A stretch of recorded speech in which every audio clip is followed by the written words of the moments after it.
In the story of a lot of people dwells the beautiful solution to a lot of problems that other people are facing. Hello, my name is Iyanoluwa Shomide Elizabeth, also known as Wanda, and this is the Voice of Comfort. This platform aims to bring out the voices of people that have been there or are there, that are experiencing these things, that know how it feels, what it feels like in it at the moment or as at the time that they were in, are willing to share their stories and let us know, okay, this is how I got out of it. This is what it felt like. You're not in it alone. It's time for us to hear the real stories. It's time for those voices to come out. That's what Voice of Comfort is all about. Hello, my name is Iyanoluwa Shomide Elizabeth, also known as Wanda, and this is the Voice of Comfort. There's something very beautiful about letting time teach, time heal.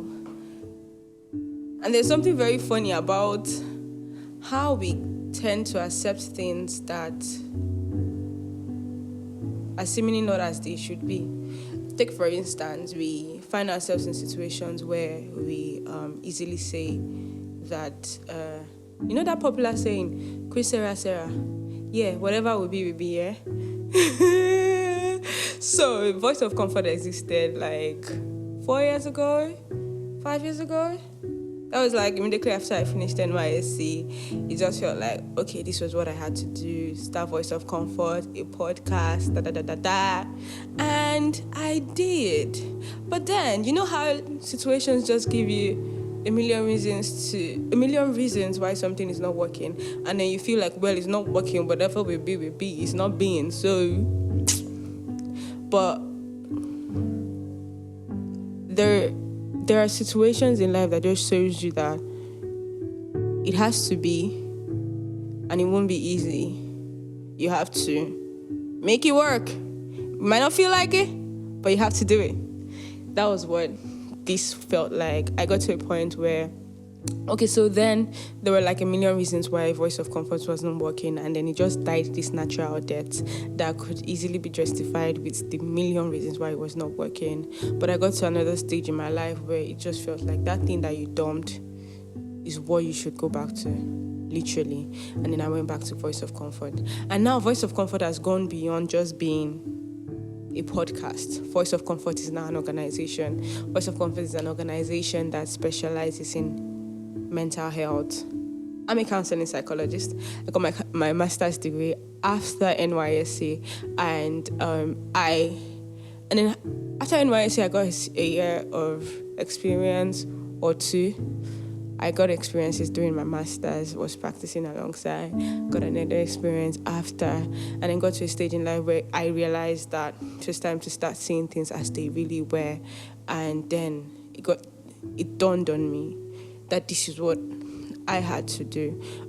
Voice of Comfort is an organization that specializes in the minds of young teenagers, youths, and the general mind of creatives. There's something very beautiful about a creative's mind, about the mind that is able to stand beyond all odds, beyond all pros and cons, all rules and regulations, all dictations and boundaries and all sort of ideologies that are already structured. Think beyond all those borders and create things that have never been thought of. Is in the mind of a creative that we get to experience inventions. Think about it. It took one man to just feel like, why? Come on, I could do this. Something that never existed. I could do this. And the latest thing is that nowadays I tend to see how these people that have minds that seemingly tend to question the status quo are being, what's the word for this?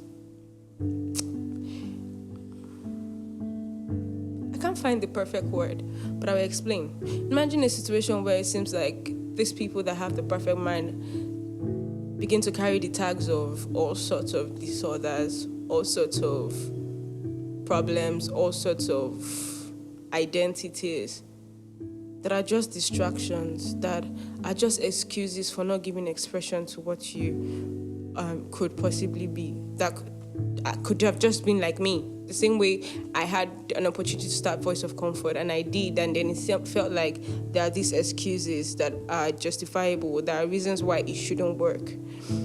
I see a world where a lot of people are holding on to these reasons why it shouldn't work, and it's so sad to behold, because there's just so much beauty in entertaining the thought of more, in entertaining the thoughts of possibility, in entertaining the thoughts of creativity, and that is what we are here for.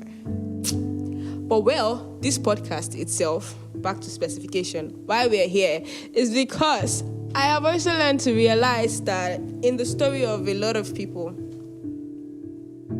dwells the beautiful solution to a lot of problems that other people are facing.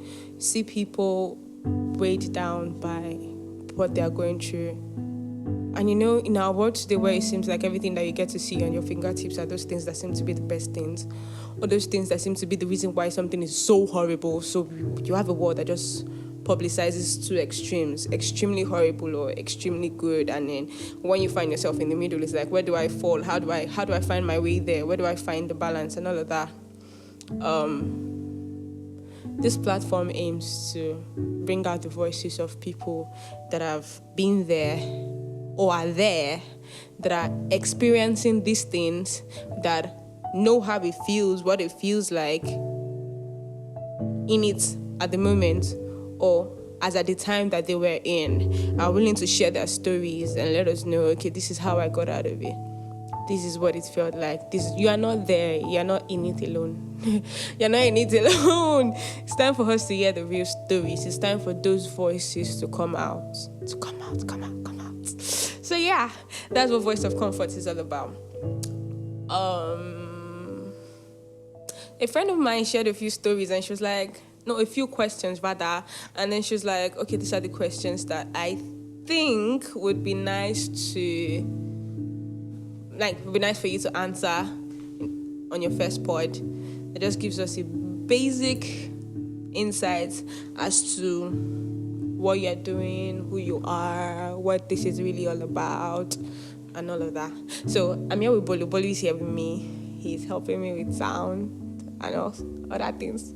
No, his specialty is sound, but you know how friendship is now. So he's like really the behind the scene guy. Thank you so much, Bolu. So he'll be asking the questions that were like listed out. Okay, the question. Okay, so from the question, this is the balance between depending on God and speaking with a therapist as a Christian. Okay, so just so you hear, the question is the balance between depending on God and speaking with a therapist as a Christian. Depending on God and speaking with a therapist, I strongly believe that it's amazing how people just limit the expression of God, and there's a huge diversity to how God interacts with us. Sometimes we hear God even from the voices of babies. If you're looking for the balance between speaking with a therapist, because truly there are therapists that could lead you astray. There are therapists that, like I've heard of one, there are therapists that will even maybe recommend drugs. And I think drugs is basic. We all know that drugs is not good, right? It's not good to be abused. Let me put it that way. So where do we now find this balance in having a therapist? There's the idea of a therapist is someone who is trained specifically to communicate things, to understand the human mind, and communicate things in respect to the mind per person, because the mind is not one size fits all. So if you're looking for the balance in communicating in God, right? Am I still in track with the question? For a Christian, communicating with a therapist and God. The balance is the professional wisdom and then hearing from God. If you are a Christian, which means you have a heart that has been groomed well enough to a point where you know God well enough for yourself, and then you hear Him in you. And then there are times when even people that we have around us that are Christians, that hear from God and all, deliver messages to us that are not, because it's one thing to receive. There are games that are well known. They are well known for the diversity in communication. That is, someone tells you something, and then you have to tell it to another person. And then you realize that by the time it has gone through 10 rounds, what the 10th person will say is almost very far from what the first person will say. So, it's possible for an average person, or even a very spiritual person that is not groomed with wisdom and knowledge in concepts of communicating with every individual dynamically, to hear from God and not communicate it in the best way for a person. So the balance in hearing from God and then therapy is, first off, you even need to hear from God who your therapist is, right? Or at least you need to work in the best kind of wisdom to determine or decide who your therapist will be. And then you now need to, then it's now left to the therapist to be able to deliver it. Because for someone that is not well groomed, the person can give you the same thing that a therapist would give you, but deliver it in the wrong way and would not have as much effect as it would have on you if it's heard from the professional, the therapist. So the balance is basically opening up to that professional stream of communication on the assurance that you are very sure of who your therapist is. Like, I feel like the decision of who the therapist should be is a very, very important one, because, like I said in one of my previous videos, what I actually said is that the therapist is a good therapist, is a good psychologist, because he has concrete understanding of how to receive information and then make good use of it to suit his desires. So in one way or the other, therapy is giving empathetic power to whosoever you're speaking with.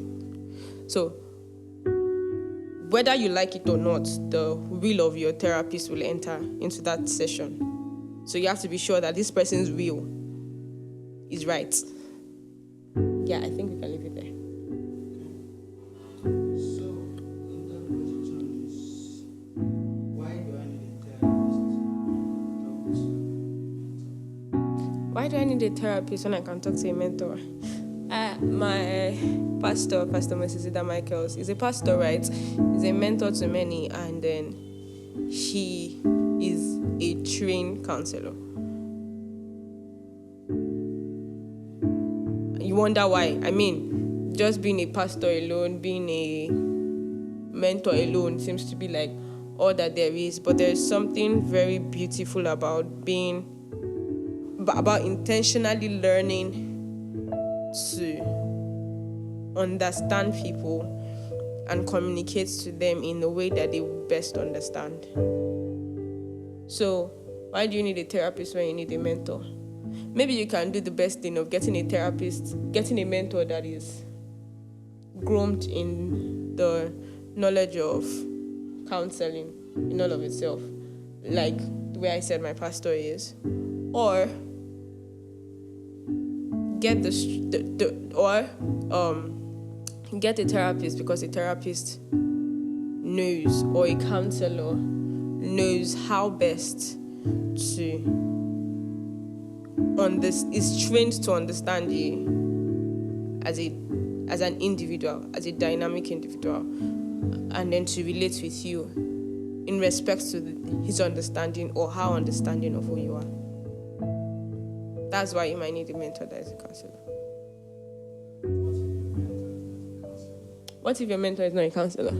Yeah, so there's something very beautiful about the ability to, and this is one thing I'm very passionate about. Beyond just hearing or receiving information, I think the world has greatly limited itself into just taking garbage in, garbage out. So you give it to me and then I use it just as it is. But the beauty about therapy, counseling, and all of this is that you get to bring out the garbage in, process it, and then instead of a garbage out, is a refined production. Do you understand? So if you have a mentor that is not a counselor, the thing to do may be to get the information that your mentor gives in his raw state, present it to a counselor, and together work on the information that has been given, refine it, define it. I'm looking for another word that has fine, because I feel like a rhyme. But the point is that you work on this information that you've been able to get, this advice, this, because sometimes, you hear some things and you're just like, wow, they just sound so glorious and so wonderful and so out of this world, and it's almost like it's just for you, it's just for the likes of you because you're just so excellent and all. And then for me, because sometimes things are just delivered to us in a way that is not groomed enough for the understanding of the mind in question. So where a counselor comes in is in receiving that thing in its raw form and then processing it and helping you to understand that, okay, this is the pathway to achieving this thing that was that seems to be the mystery in the life of your mentor. I think that's it.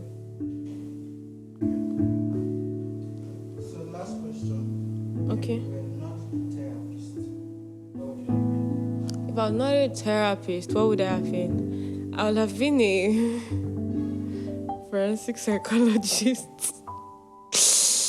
Right? Yes. I mean, to live the kind of life that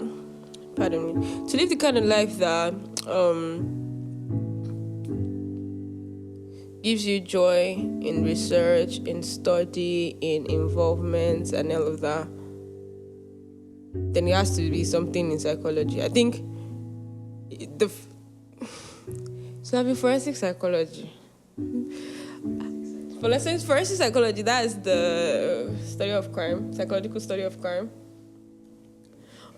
Crime and then everything behind the scene, everything beyond the surface, beyond the known. Yeah.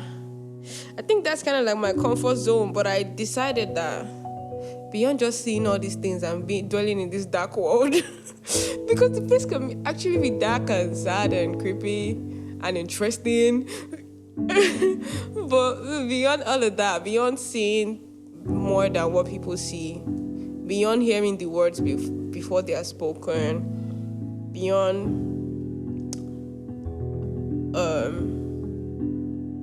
knowing what is about to happen before it happens,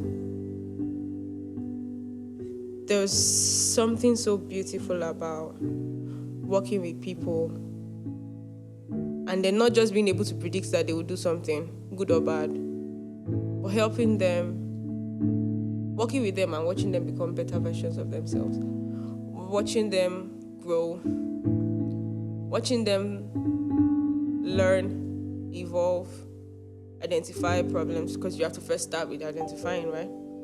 I can be a freak in that aspect, funny enough. But first, studying yourself well enough to know that, okay, there is something, and then giving yourself the dogged,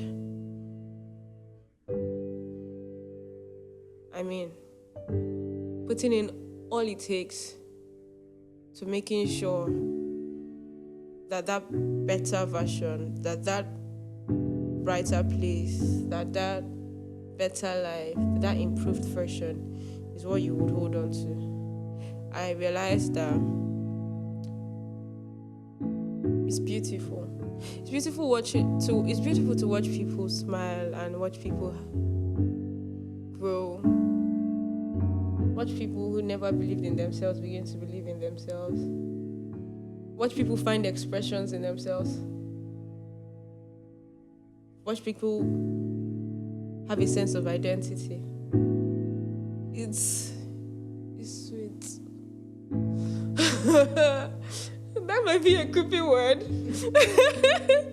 But it's so is the best feeling in the world. So I realized that I'd rather be here. Even if naturally I'm just like, I'm the one that just comfortably creeps in the shadows and just, yeah. I think that's the essence of Voice of Comfort. I think that's why Voice of Comfort is here. That is why we are doing what we are doing. That is why we exist. Is to make sure that I usually say that my goal is to die empty. That is to be able to do all that I could possibly do, be able to achieve everything I could possibly achieve. And bringing it closer to home is being able to help as much people as I can help, watch people smile. Watching people smile is so beautiful. You can't see someone truly smile and then not smile. Watching people grow, watching people... That's it for me.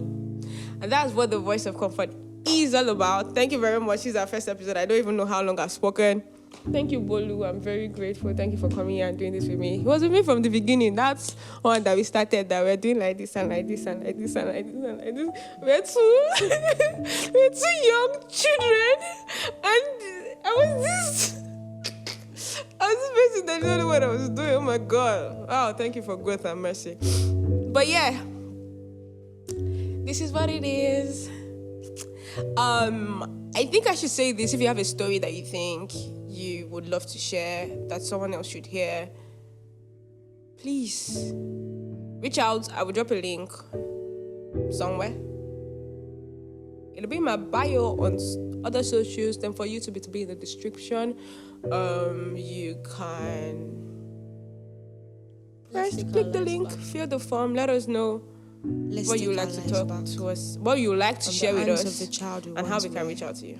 From the abusers who had their way with us, from culture and tradition.